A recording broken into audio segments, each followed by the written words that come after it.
Monterrey, Mexico, Manuel Esparza. So for this week at Harvest, Trevor and I just competed in the welcome on Thursday and then the Prix on Saturday. So our week since we got there on Monday was just a lot of flatting around and eating carrots out of buckets and playing with our dog toy. It's a great week for Trevor when he only has to show 2 classes. But we rode every day in the days that we showed. We rode in the mornings since we showed pretty late at night each day. So I'll show some clips of us walking the course. Max walks the course with me, and then I had my Illinois trainer, Caitlin Shields, on the phone asking her some specific questions about turns or how bold I should be in the jump off.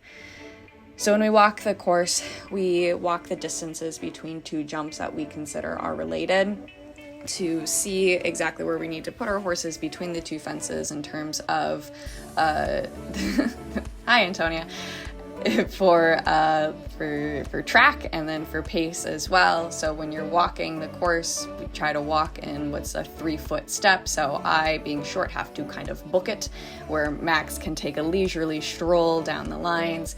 And then a horse's stride is supposed to be 12 feet with a 6-foot spacing for takeoff and landing, to walk the number of steps in between and do some mental math to see how many strides there are supposed to be.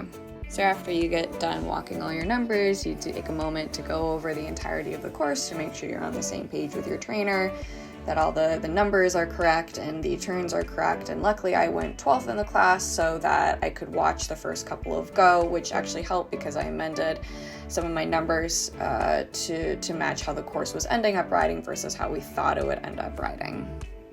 This is the first round of the Grand Prix. I really overall liked this course. It was super technical as opposed to the welcome class, which was pretty straightforward. I like a technical course on this horse because it keeps him nice and interested. So this first line, which had a really nice approach to the start of it, was a bending 7. Wanted to make sure I stayed out far enough because that turn to jump to was pretty sharp so he could get his eye on it. And then nice around to this vertical. This was a bending 8 stride here, which didn't end up being too long because that out of that combination pushes you out in the line. And then in my attempt to stay under the time limit, I almost hit myself on that standard. But it set us up nice and out to get to this triple combination with that second part being super short. We had a little bit of a rub there. And then we stayed inside to get to this Birch jump, which put us pretty far out past the line. We walked it in a 6, but a lot of people did it in the 7, and I still found it going forward. But jumping kind of into the wall there helped us set up nice so we didn't have the out down.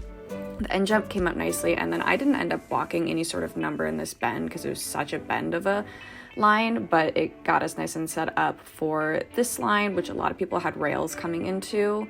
And then I stayed inside again to get to this last line, and then I just had to keep him nice and interested going through this combination so that he saw this last fence, and it came up really nicely, and he was a star.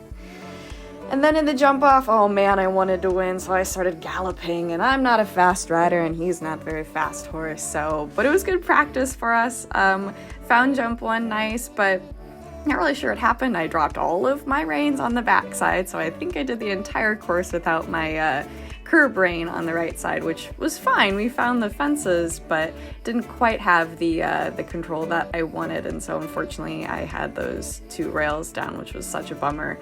And then I chilled after that and just kind of put it back together for the rest of course. And then I really wanted to do this inside turn. That was our plan, to go in front of that Birch, but because I didn't have my curb rein, I wanted to end this course on a nice last couple of fences since I had those 2 down for him. And then we just did the 8 strides here to the end, and he ended up such a good boy. And we, despite those 2 rails, finished out 6th in the class, which was really great for us.